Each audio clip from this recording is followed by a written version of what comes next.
Hello，欢迎收听。今天我们要来探索一下，这份关于廖老师生命观的资料。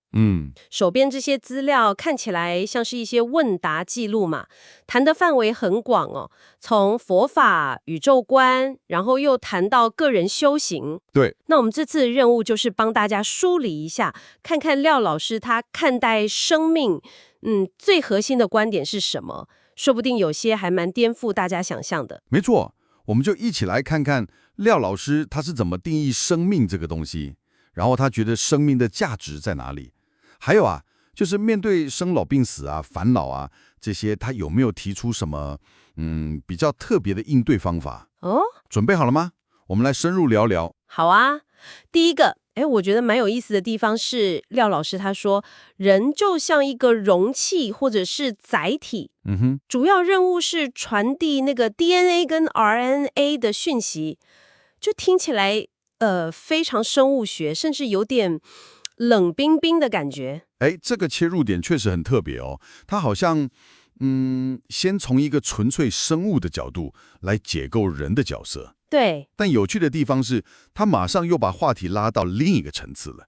他接着提到，智慧其实就是回忆，就是 remember， 重新成为成员，还是一起？比较像是重新忆起我是谁。这就暗示说，我们不单单只是传递生物讯息的工具了，生命的经验可能远比我们这一生看到的，更深远，好像是在拼凑或者说回忆起一个我们早就遗忘的一个更大的自我。哇，把生物学跟这种灵性探索这样串在一起哦，这个思路蛮妙的。那接着也花了很多篇幅在谈意识，对，意识，而且听起来他好像觉得意识常常是问题的来源。可以这么说。他有指出，意识这个东西常常让我们陷入像恐惧啊、比较啊这些状态里面，然后就会产生他所谓的幻象。比方说，他举例，没有的会造成需要，缺的会造成欲望，这些念头、欲望一直冒出来，就是痛苦的来源。所以是内在产生的。你的看法是，我们不是我们的念头。我们不是我们的念头。这句话听起来很简单，但要做到应该需要练习吧？好像是要跳出来，像看电影一样，看自己的想法在跑。对，差不多是这个意思。他认为痛苦常常就是因为我们太相信自己的念头了，或者像他讲的，相信别人，不相信自己。这里的自己可能更指内在真实的感受。这种对外在标准啊，或是对自己脑袋里想法的执着，让我们静不下来。所以觉察就是摆脱这种被念头牵着走的自动导航模式的第一步。了解了解。那谈到自我，资料里面有提到灵魂不灭，但又说人生难得，甚至说好像宇宙里各种生命都在抢夺人体。这听起来有点矛盾呢。灵魂如果不灭，那身体为什么还这么重要，还要用抢的？这个点确实蛮值得思考的。廖老师在这里他好像区分了不同的层次哦。他有提到灵魂魄。有分这么细？对，魄可能比较接近我们会衰败死亡的肉体，但灵跟魂啊，可能就代表了更持久的一种能量或是意识形态，所以是不一样的东西。他认为肉体之所以这么珍贵，甚至会引发抢夺，就是因为这个身体啊，是我们用来体验、学习、修行，甚至达到他讲的那个返本归元的一个非常非常难得的机会跟载体。这样讲起来，身体好像是一个限量版的体验包。可以这么比喻啦。他说没有这个身体，很多比较深层次的转化，可能就没办法发生。他也提到能量级别哦。有看到，他说不同生命形态，从什么如来佛到人类，有不同的灵的能量级别。对，然后人类相对是比较低的，这就更凸显了要好好把握这个人生，来提升自己维度的重要性。了解。那既然身体这么珍贵，我们来谈谈死亡好了。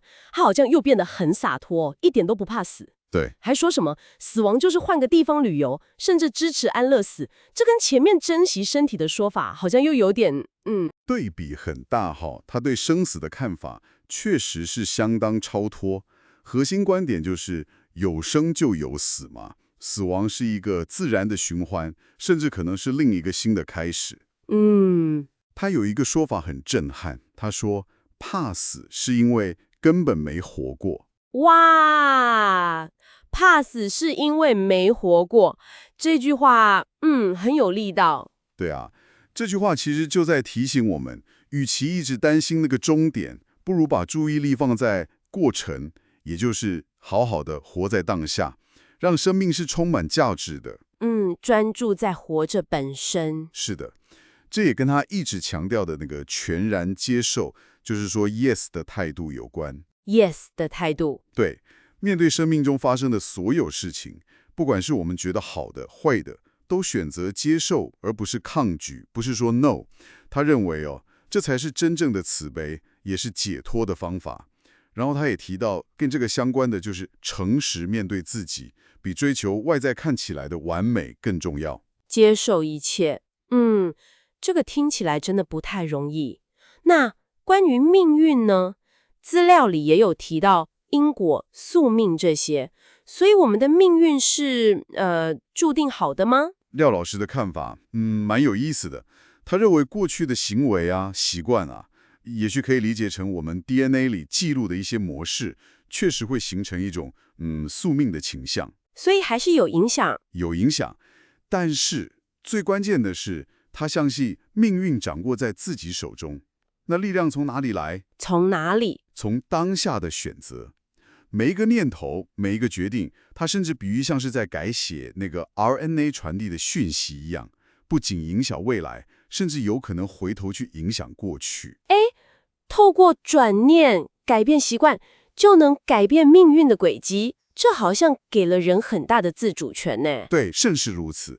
这整个观点就让我们从一个好像只能被动接受命运的角色，转变成可以主动去创造的角色。好的，这样一路听下来，廖老师对生命的看法，好像是一个从生物载体这个很实际的点出发，然后引导到要去觉察自己的意识，珍惜这个难得的人生经验，最后是强调用一种全然接受的态度，以及把握当下的选择，来活出生命的价值，甚至掌握自己的命运，是这样一个旅程吗？